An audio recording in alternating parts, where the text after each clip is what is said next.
Aujourd'hui, je te parle d'un projet qui est complètement sous-estimé et qui a pourtant un écosystème qui est en pleine croissance. Et donc aujourd'hui, on parle de Sei Network. Sei Network, c'est quoi? C'est une blockchain layer 1 avec une vitesse de bloc vraiment ultra rapide, ce qui permet de développer plein d'applications sur la blockchain et donc plein de nouveaux cas d'usage. Donc, je vais te présenter le projet en 4 points comme d'habitude. Le premier point, on va voir la description du projet, sa valeur ajoutée. Le deuxième point, les tokenomics du projet. Le troisième point, sa capacité de croissance. Et le quatrième point, son adoption actuelle. Avant de commencer, je vais rapidement me représenter. Moi, c'est Ben. Ça fait plus d'1 an que j'évolue au sein de l'équipe de réussir en crypto et mon rôle c'est d'accompagner les membres dans l'étude du marché des altcoins. Ce que je fais c'est que j'analyse le marché constamment, je repère des nouvelles thèses d'investissement, je repère les nouveaux narratifs qui sont en tendance et donc ensuite on utilise le framework qu'on a créé pour étudier un projet et savoir si ce projet est viable ou non. On accompagne aujourd'hui plus de 5000 membres avec la méthode de réussir en crypto qu'on a construite au fil des années. On s'est basé sur les 10 ans d'expertise de Quentin dans le marché des cryptos et on est venu à ça ajouter l'expertise de Seb dans la macroéconomie et mon expertise sur le marché des altcoins pour créer vraiment un contenu qui est inédit. Donc si tu veux en savoir plus, n'hésite pas à cliquer sur le lien en dessous, il y a une masterclass qui t'explique tout très simplement. Et si tu aimes les analyses que je fais, n'hésite pas à soutenir mon travail en me laissant un commentaire, en lâchant un like et en disant si tu as aimé l'analyse du projet. On est parti.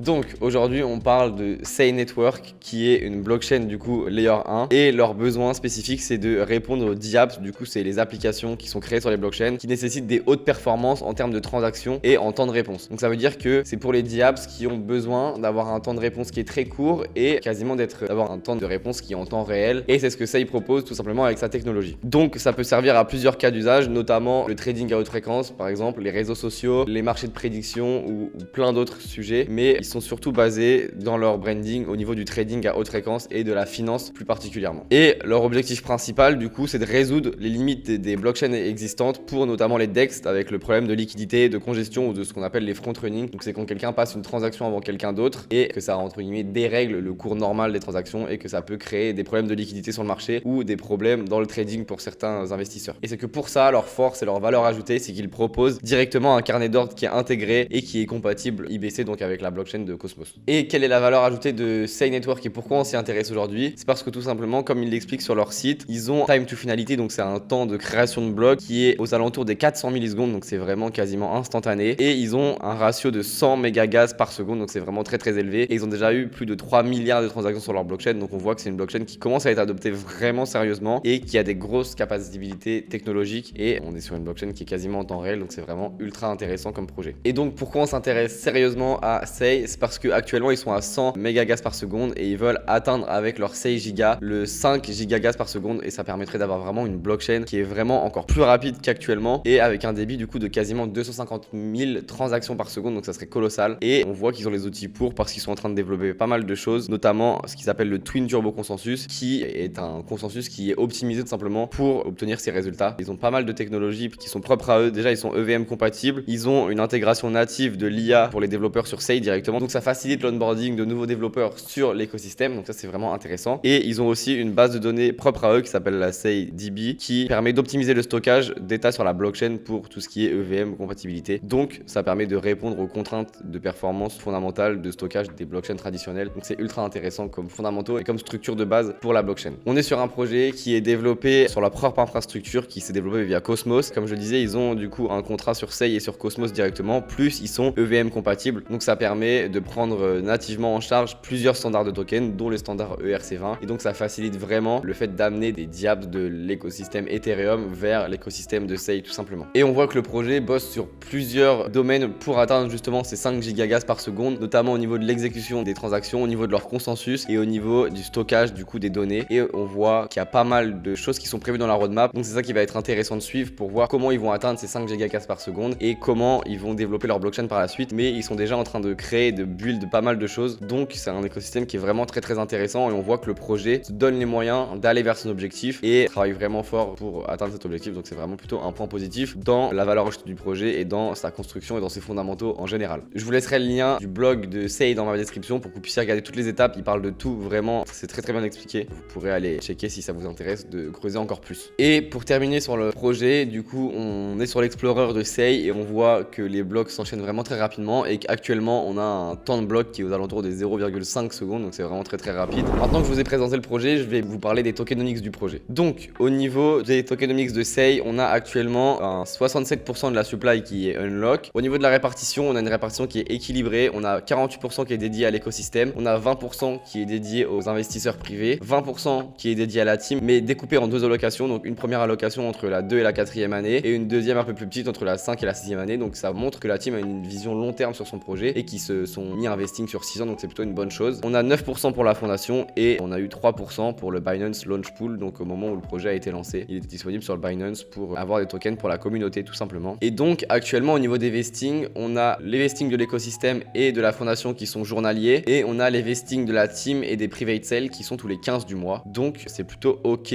je trouve, parce que en plus au niveau de la chart on voit qu'on a déjà passé plus gros de l'inflation et qu'actuellement jusqu'à décembre 2025 on aurait une inflation de 12%, donc c'est ok, et jusqu'à mars 2026 on aurait une inflation de 16,5%, donc c'est vraiment peu, donc c'est plutôt une bonne chose. Et au niveau des pressions vendeuses c'est ok aussi, parce que au niveau du prix du token actuel on voit que de manière journalière, donc pour l'écosystème et la fondation, on a 1,68 million qui sont créés chaque jour, mais c'est pas des allocations qui sont faites pour être dump, puisque c'est pour la fondation, l'écosystème et pour la réserve de l'écosystème. Donc normalement c'est pas des tokens qui vont vendre rapidement, donc ça va être plutôt conservé et ça va servir aussi au staking pour les récompenses pour les personnes qui investissent et qui stake leurs tokens. Et donc pour la partie vesting de la team et des private sales, c'est chaque 15 du mois, et au prix actuel en comptant l'allocation de la réserve et la fondation, chaque 15 du mois on aurait un unlock de 29 millions de dollars, donc c'est assez important, mais par rapport au volume qu'on a sur le token et par rapport à la capitalisation du projet c'est plutôt ok. Et on voit que l'inflation est faible, donc ça représente pas un gros montant à chaque fois de token. On voit que là même sur les grosses périodes d'allocation on a que 1,79% du market cap qui est ajouté, donc c'est plutôt ok. Et sur la total supply ça représente seulement 1% de la total supply, donc c'est plutôt une valeur qui est assez neutre et qui peut facilement être compensée s'il y a une pression acheteuse sur le token. On est sur un token qui a un usage classique pour un token de layer 1 qui sert à payer les frais du réseau, à faire du staking délégué, puisque c'est une blockchain qui est en delegate proof of stake, donc vous déléguez à des validateurs. Notamment on voit qu'ici il y a 40 validateurs qui sont disponibles sur la blockchain, et on voit que sur la supply de 9 milliards de tokens qui est en tout, il y a déjà 4,91 milliards de tokens qui sont stakés et qui sont du coup délégués, donc ça représente plus de 50% de la supply, donc ça c'est plutôt une bonne chose. Ça montre qu'il y a une grosse partie de la supply qui est stakée, et donc que les gens ont plutôt une croyance long terme sur le projet, ou du moins investissent pour obtenir des rendements sur ce projet, donc c'est plutôt intéressant. On est sur un token classique de gouvernance en plus, et on a deux autres usages qui sont intéressants. Le SEI peut servir du coup de collatéral dans les applications DeFi sur l'écosystème SEI, donc ça c'est plutôt très intéressant. Et aussi il peut servir de tips facultatif pour permettre aux utilisateurs de prioriser leurs transactions sur la blockchain, donc c'est ce qu'on appelle un modèle de tips pour les MEV. Donc c'est quand on veut prioriser une transaction, on peut mettre un tips pour que le validateur prenne cette transaction là en priorité. C'est quelque chose qui est plutôt mal vu dans les blockchains, parce que ça peut être un gros problème aussi justement dans l'ordre des transactions, donc il faut faire attention. Mais il y a justement ce système de récompense et de tips qui peut servir au niveau de la blockchain. Donc on a vraiment un jeton qui est central à l'écosystème, et c'est plutôt une bonne chose, parce que pour utiliser la blockchain de SEI il faut utiliser son jeton, et il y a plein de cas d'usage, il est vraiment central, donc ça c'est une très bonne chose pour le mécanisme de prise de valeur sur le long terme du token. Et pour finir, au niveau des données des tokenomics et des données financières du projet, on a actuellement un market cap de 1,62 milliard de dollars pour une FDV de 3 milliards de dollars, et donc on est sur un projet qui est pas encore super élevé niveau valorisation par rapport au cas d'usage qu'il peut apporter et par rapport à la valorisation d'autres écosystèmes layer 1 qui ont les mêmes cas d'usage. Je pense notamment à Sui ou à Injective qui est dans les mêmes eaux en termes de capitalisation actuelle, et on a Sui qui est déjà dans les leaders, et donc SEI peut se rapprocher potentiellement de ces market caps si le projet est adopté et si le projet a autant de hype que Sui actuellement. Maintenant qu'on a fini sur les tokenomics, on va passer sur la capacité de croissance du projet tout simplement. Donc on a une équipe qui est vraiment expérimentée et on a des profils intéressants au sein de l'équipe, notamment les deux cofondateurs qui sont Jeffrey Feng et Jayendra Jog, qui sont deux ex de chez Goldman Sachs et Robinhood, donc qui ont de l'expertise dans les marchés financiers. Et on a un autre profil qui est un ex de Coinbase, donc on voit qu'il y a déjà pas mal de personnes qui ont des expertises différentes dans différents domaines, mais qui sont liées soit au Web3 soit à la finance, donc c'est plutôt très intéressant. Et on voit qu'ils sont très bien accompagnés par d'autres profils, donc si vous voulez aller checker les profils, je vous mettrai aussi le lien CryptoRing pour regarder les profils plus en détail. Au niveau des investisseurs et des levées de fonds, on est aussi très bien backé. On a levé plus de 85 millions de dollars au total, et on est backé par des gros noms de l'écosystème, notamment Multicoin Capital, OKX Venture, Jump Crypto et plein d'autres. Donc on voit que le projet est suivi par des gros fonds d'investissement, et c'est un gage de sérieux, et on voit qu'ils ont réussi à lever plus de 80 millions de dollars, donc que l'écosystème est vraiment en pleine expansion, et ça c'est vraiment une bonne chose. Et on est sur un projet qui a des partenariats de taille, parce qu'il est en partenariat avec Bit Network, avec Axelar et Wormhole pour tout ce qui est interopérabilité, et aussi qu'il utilise les services de Alibaba Cloud, et qu'il est basé sur Cosmos et toute la partie IBC de Cosmos qui permet l'interopérabilité. Et donc c'est vraiment un point très important au niveau du projet. Ça montre qu'il a des bons partenaires et qu'il a un écosystème solide autour de lui.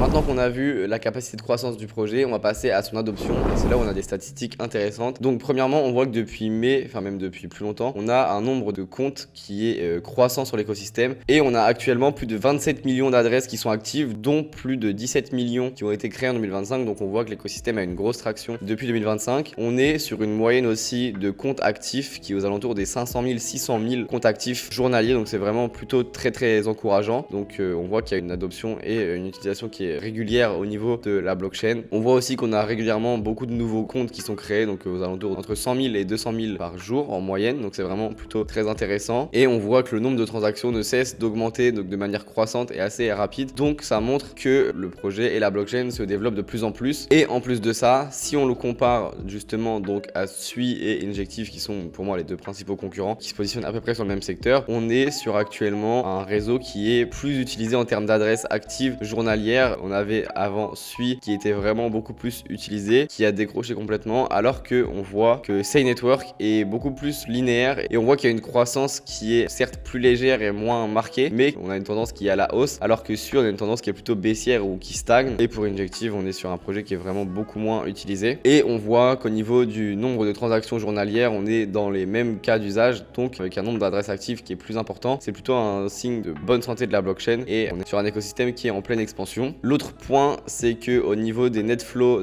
dans la blockchain, on voit que Sei sur le mois dernier se classe dans les rares projets qui ont un net flow positif. Donc certes, il n'y a pas énormément, il n'y a qu'un net flow positif de 7 millions de dollars, donc c'est pas énorme, mais on voit qu'il se place devant certains gros projets comme Hyperliquid, comme Sui qui est en net flow négatif, comme Solana qui est en net flow négatif, comme Avalanche ou d'autres gros projets comme Base qui enregistre une énorme baisse sur ce mois-ci. Donc ça montre que l'écosystème se maintient et qu'il arrive à conserver ses capitaux au sein de l'écosystème, et c'est plutôt une bonne chose. On voit que les capitaux fuient pas trop l'écosystème et que du coup ils sont plutôt utilisés au sein de l'écosystème, et ça c'est une très bonne chose. Autre point ultra intéressant au niveau de l'adoption, c'est qu'on est sur un ATH au niveau de la TVL du projet. On a eu une TVL qui a commencé à exploser début 2025, on était à une TVL de 200 millions de dollars et là en quelques mois on est passé presque à 600 millions de dollars. Donc on a quasiment fait un x3 sur la TVL et on est en train de marquer un ATH. Donc ça c'est plutôt une très bonne chose parce que ça montre que l'écosystème est dynamique et que les gens viennent utiliser la blockchain et viennent utiliser les protocoles de l'écosystème, et donc c'est plutôt très intéressant en termes d'adoption du projet. Et au niveau des projets, on en a 3 surtout au sein de la chaîne qui font des revenus sur un an, qui sont Vertex Edge, Ye Finance et DragonSwap Sei. Et on en a un 4e qui commence à se démarquer qui s'appelle Sailor, donc qui est un DEX. On voit qu'il y a de plus en plus de projets qui se créent sur l'écosystème et qui sont utilisés et qui génèrent des revenus, donc ça c'est plutôt une bonne chose aussi pour l'adoption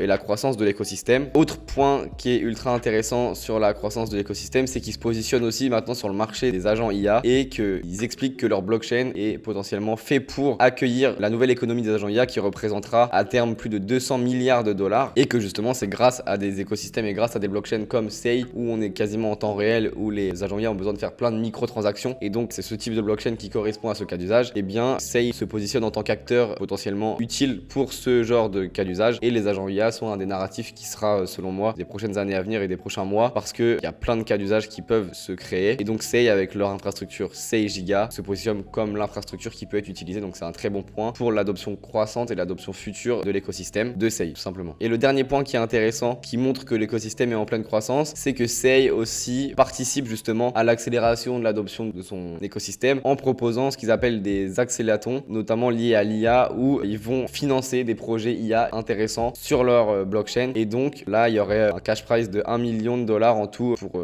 aider un projet à se développer ou plusieurs projets à se développer. Et donc ça c'est ultra intéressant parce que ça montre que l'écosystème Sei et que ses partenaires aussi sont proactifs dans le développement de tout l'écosystème Sei, et que l'écosystème est seulement en train de se construire et qu'il y a encore plein de choses qui vont arriver sur l'écosystème par la suite. Donc voilà, on a terminé sur l'analyse de Sei Network. C'est un projet qu'on classe grade A parce qu'il y a plein de points positifs. Le premier, c'est que c'est un projet qui est selon moi pas encore ultra valorisé par rapport à sa capacité de croissance. On est sur une TVL qui est en train d'exploser à la hausse, et donc on va avoir une TVL qui va continuer à croître, et donc ça montre que le projet est de plus en plus adopté et utilisé pour ces cas d'usage. On a un écosystème et une blockchain qui a des tokenomics saines aussi, donc ça c'est plutôt une bonne chose, avec une inflation qui est contrôlée et une répartition qui est saine, et on a plus de la moitié de la supply qui est déjà stakée, donc c'est plutôt un indicateur de croyance long terme de la part des investisseurs. L'autre point, c'est que le projet est vraiment proactif dans le développement de sa blockchain, qui sont sur un cas d'usage qui est ultra intéressant, qui est ultra important pour l'avenir de la blockchain, qui est les blockchains à transactions quasiment en temps réel, et qui mettent les moyens et qui ont la vision et la roadmap nécessaire pour atteindre ces objectifs. Donc pour moi tous les voyants sont ouverts, je vois pas de points négatifs sur ce projet. Il faudra juste peut-être surveiller qu'ils arrivent bien à délivrer leur roadmap et qu'ils arrivent bien à atteindre les 5 gigas par seconde qu'ils cherchent à atteindre actuellement. Mais pour moi c'est un projet qui est vraiment ultra intéressant à considérer. considérée et qui peut se placer comme une des blockchains leaders de l'écosystème par la suite. Et donc pour moi, ce genre de projet, à titre perso, je pourrais m'exposer du coup en grade A à 10% maximum de mon capital. Donc après ça n'engage que mes responsabilités et que mes convictions, mais c'est ce que un grade A peut représenter pour moi en termes d'allocation dans mon portefeuille. Voilà, j'espère que vous avez aimé l'analyse, que vous avez pu comprendre l'intérêt de Sei. N'hésitez pas à liker la vidéo si elle vous a plu, à laisser un commentaire, savoir ce que vous en avez pensé, pour qu'on puisse améliorer les prochaines ou continuer de développer des contenus qui vous font plaisir. Si vous voulez en savoir plus sur réussir en crypto, encore une fois, vous avez un lien qui est en description, donc n'hésitez pas à aller cliquer dessus, vous avez une masterclass gratuite qui vous permettra d'en savoir plus. Sur ce, je vous laisse sur ce très bon projet et on se dit à bientôt. Bye!